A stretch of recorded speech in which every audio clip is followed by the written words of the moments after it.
Hi everybody, I'm going to do a real quick ministry update here. If you've noticed, I have 3 different sermons right now that are scheduled to be released Sunday mornings at 10 o'clock a.m. Eastern Standard Time. And I'm going to be doing that now for a while because in the past, a lot of times when I go to do a sermon, in the time it takes me to get the sermon notes done, I'll get several other requests or other things will come into my mind. I should talk about this or talk about that. And I'll do 5 or 6 sermons in a row, recording in one day and getting all the notes done and everything else. And then I just kind of bring them out as a big lump like that. Well, that's been a mistake in my opinion, because then it stresses me out sometimes because I have a whole bunch of sermons come out and then I think, what should I do for next week or something? So I'm going to be preaching sermons, bigger studies, not these walk and talk type of things. And I'm going to have them release Sunday morning at 10 o'clock a.m. People that don't go to some Bible building, whatever, it gives you something to do on Sunday morning. And a lot of people with house churches, they can get together and actually watch the study corporately as a church and then talk about it and whatever else. So that's what I'm going to be doing. Special studies, walk and talk type of stuff.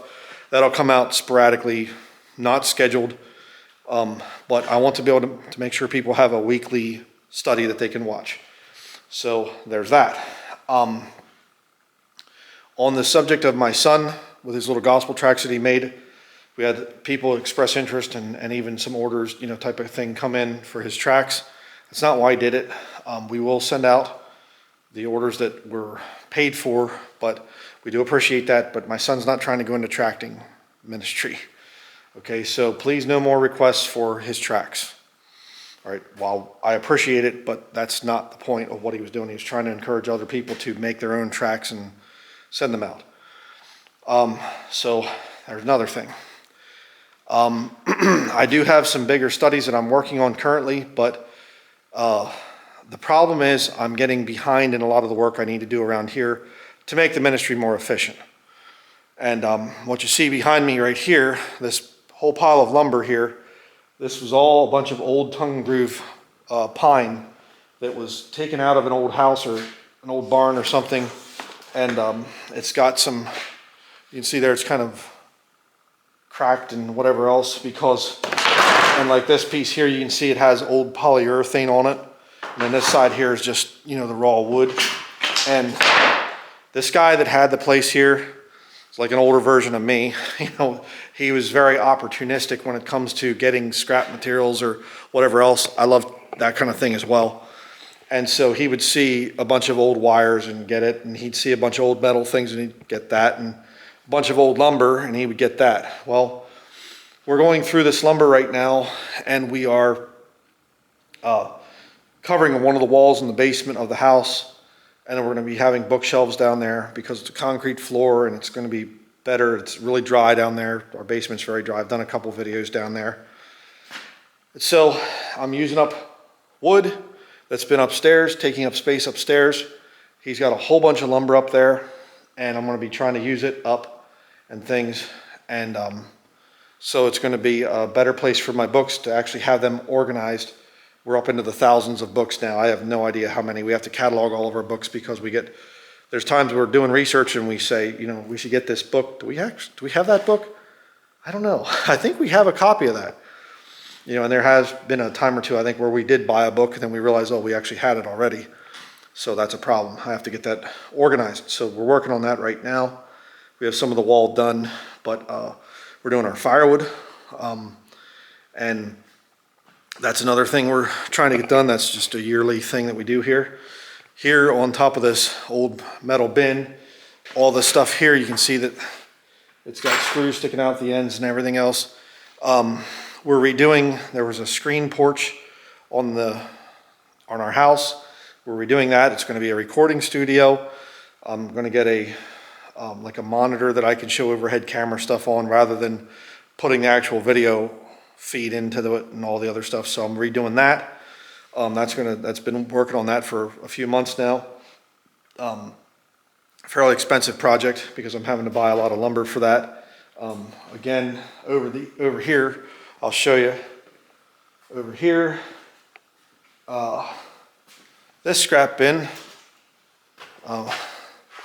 Right there, all this wood right here is the scraps from the building project that we're doing. So that's more stuff.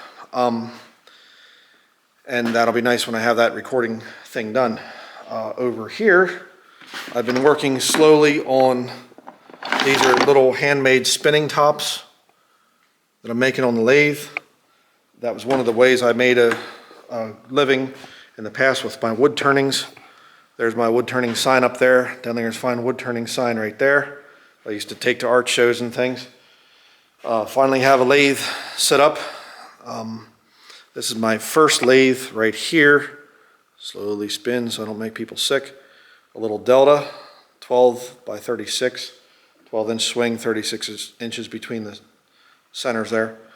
And then I have, which I showed, I bought this jet lathe over here, right there. Did a couple of videos with that already. There's my tools back there. Those tools are from the 1990s, most of them. I did buy a few new ones here recently. Going to be trying to teach my son how to turn wood. He tried a little bit, and he's just a little bit too young for it right now, but we're working on that. But as far as the wood turnings are concerned, the one I made in the video, different people have expressed interest in buying some of my wood turnings. Still working on that whole issue. How to do that, the, tax stuff and whatever else. What I'm doing with that, I don't know yet. Still praying about that. We actually had several of these turning tools right here. This one, and this one, we actually found here.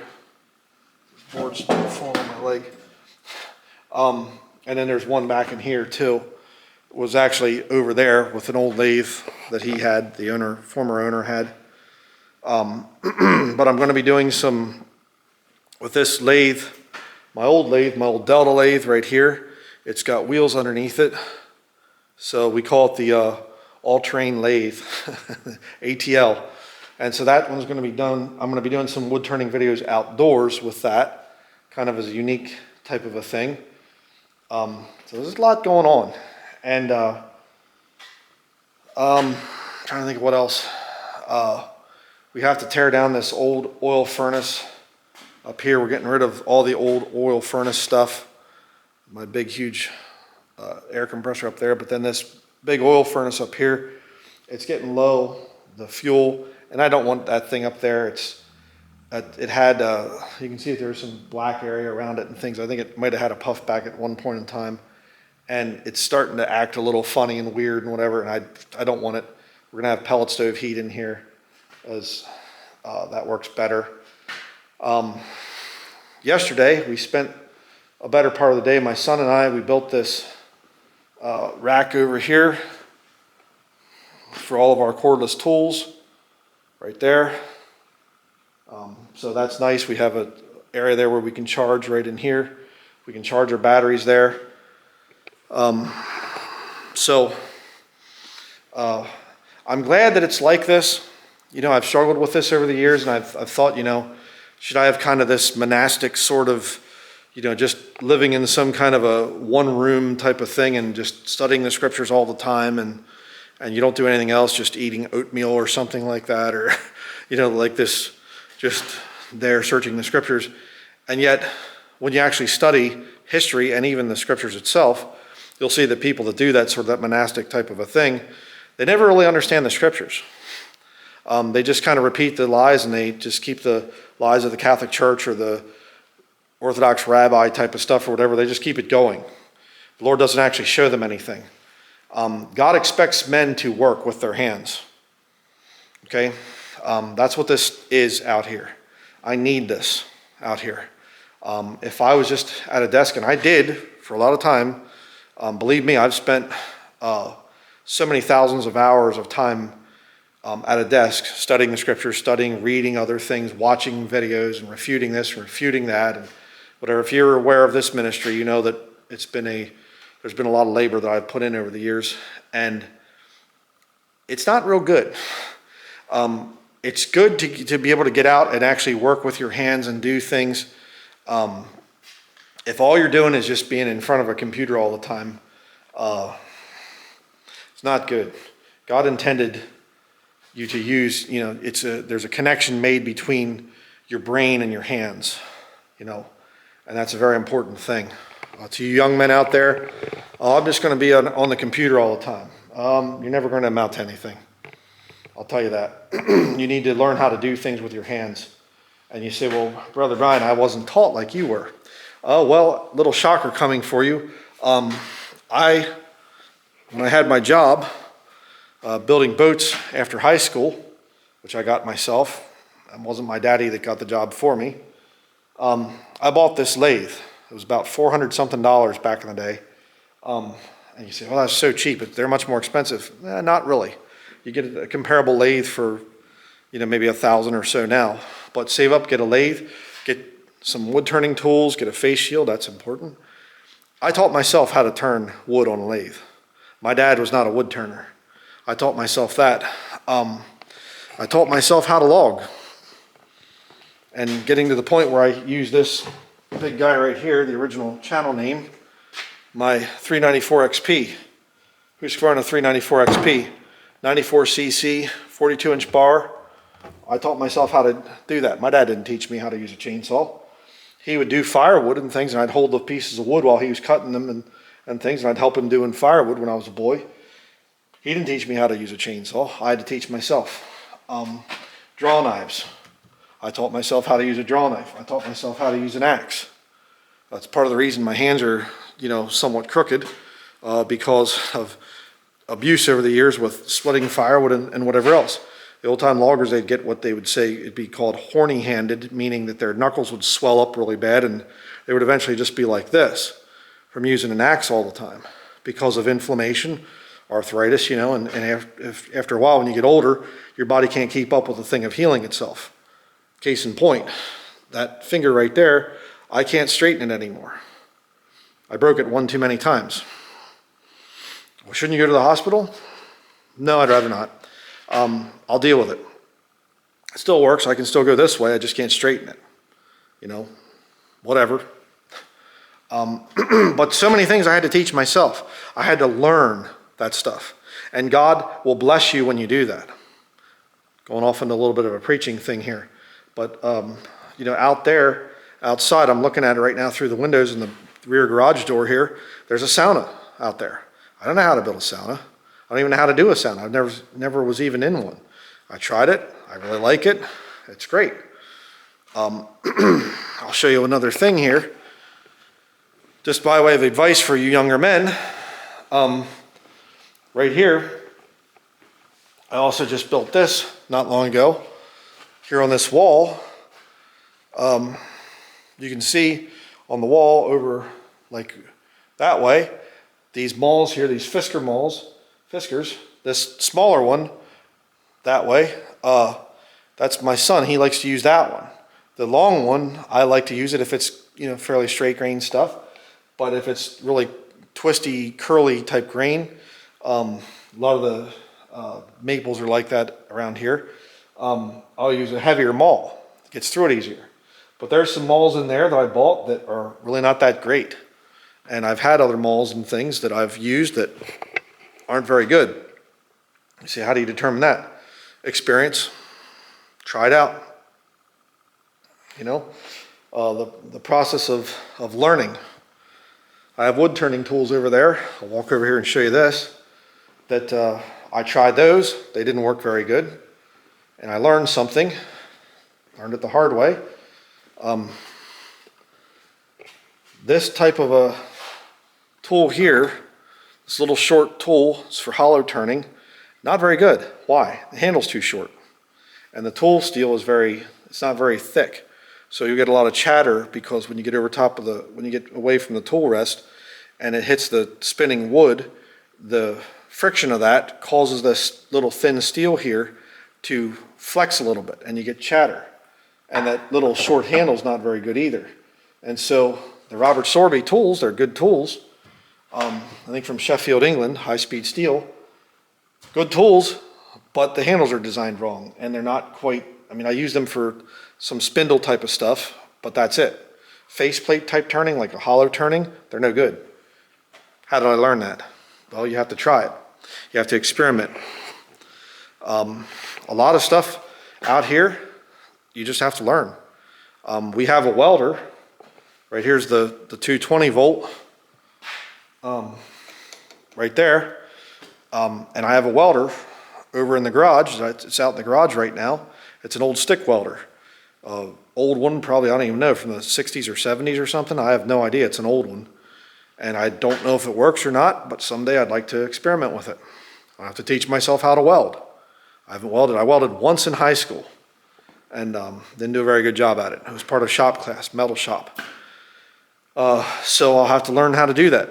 Watch a bunch of videos on YouTube and try it out. If the thing even still works, I have no idea. If it doesn't, maybe I'll get another one. All right? So that's why I do this. All right? Please understand that.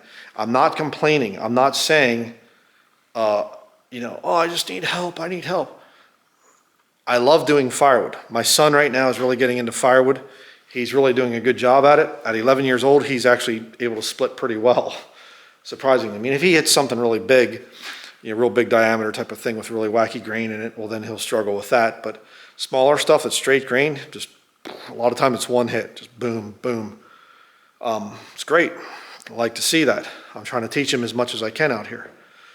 But I would not have any character if all I ever did was just preach. And that's all I ever did, just in the scriptures all the time and just preaching and going around to church buildings and whatever else. That doesn't build character, okay? That builds conformity. So, but there's one thing I'd like to have some prayer on, because I don't know what to do about it at this point in time. If you've seen the big tour of this place, especially the upstairs of the barn, it's filled with antiques. There's a lot of antiques. Some stuff we're still discovering. We move a bunch of things. I'm moving these boards over here, these boards out of the way, and I didn't see that there's a box of this back there, or this something over here, or that, or whatever. And I open it up and, oh, whoa, look at this. This is old, or it's incredible. We saw there was an old wringer upstairs, like an old wringer washer type of a thing, and never even realized it. But the whole tub is copper. Solid copper. Big, huge tub on the thing. I mean, that thing's probably worth all kinds of money. I have no idea. These old tools. Look at this old thing. Old planer, power planer. Can't get it down the whole way, but look at that old thing. Isn't that neat? Like some kind of space age type of thing, Jetsons type of deal or whatever else. It's funny how they used to design stuff like that in the 60s. But it's an old planer. That's what it is, an old power planer. Here's an old drill, like an old screw gun or something. Again, it has that futuristic look to it. It's kind of funny. I started it up the one time I was using it, and Oliver said, "Sounds like a turkey calling." It's kind of weird noise. But they're probably worth something. I have no idea. But what the problem is, I can put all that stuff on Craigslist, or I don't have Facebook, so I can't do Facebook Marketplace. And I don't really want to do eBay because they're going way too high tech with their stuff. So I don't know if there's some place. I hate to go to a pawn shop because they'll rip you off most times. But I'm trying to pray about this because we could use the money from all those antiques, but yet to take the time away from all that we have going on here is tricky. But I can't just say, one of my viewers, if you can come to the area here and, load up all the antiques in your car and go sell them for us and we'll split the money or something because of you doing your labor there. Again, I have to address something here, and that is people say, is there some way I could come and visit with you, Brian? I'm not antisocial. I actually like talking to people. If you ever see me in a store or something like that, please stop me and talk to me. I love doing that. But in terms of actual scheduled things and, I have a hard time doing that. And the problem is I'm at a disadvantage because you watch my videos, you see my personal life, you know me, you feel like you know me, like I'm your friend. And I'm thankful for that. That's nice. Esteem me very highly and love for my work's sake. That's what the Bible says to do. But I'm at a disadvantage because I don't know you. So I have no idea what kind of people are out there or whatever. So I've thought about the thing of, having an email address for ministry. I hate to call it business, but, for if you want to get in touch with me for some kind of a reason that's more than just, hey, I have a question about this particular verse of scripture or something. So I don't know. I'd like to hear people's thoughts on that. How do I get rid of these antiques and not completely leave the ministry? Because I don't want to do that. I'm trying to, like I said, I want to have a weekly Bible study come out that goes through the scriptures. It's not just a walk and talk type of a thing. So if you can give me your thoughts on that, I would greatly appreciate that. What should I do? Do you have any suggestions about helping me to get rid of a lot of these antiques? There's just stuff I'm never going to use. Like this thing here. I'm not even sure what this thing is. I don't know. Some kind of a thing. It has like a not set screw, but like a bolt there that comes through it. Handle here. No idea. And I don't want to just take something like that to a scrapyard and just say, that thing, I have no idea what this is. Probably something for the metal lathe, I would imagine. I don't know. But there's a lot of stuff like that around, and I don't know what to do with it all, I have no idea what to say.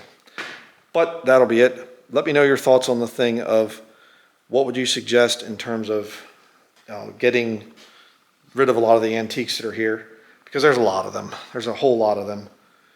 And like I said, I've done Craigslist before. I've sold things, but another thing I'm learning is if I have a situation where I'm waiting on other people, like, hey, this is for sale, and somebody says, oh, I'll be up at such and such time.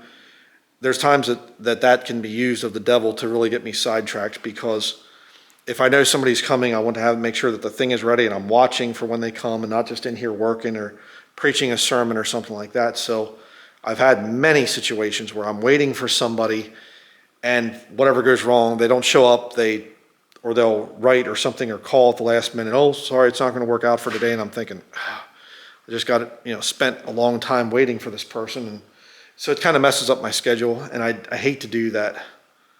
But just curious as to people's thoughts. What would you suggest?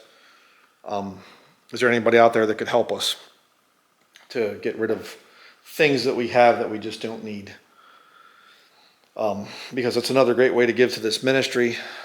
You say, I can't afford to donate to the ministry. Well, then please spend some time in prayer. Please, and if you're not far away, or you'd be willing to help or something or whatever, that we could work something out. Maybe that'd be a possibility. I don't know. That people could come or somebody could come and help me to get rid of a lot of the stuff that's around here that I'm just not going to use, and I could use the money for it. So, and again, I was just thinking about this today too, and I thought, all these people that say that Denlinger's only about money and whatever else, he doesn't really care about people.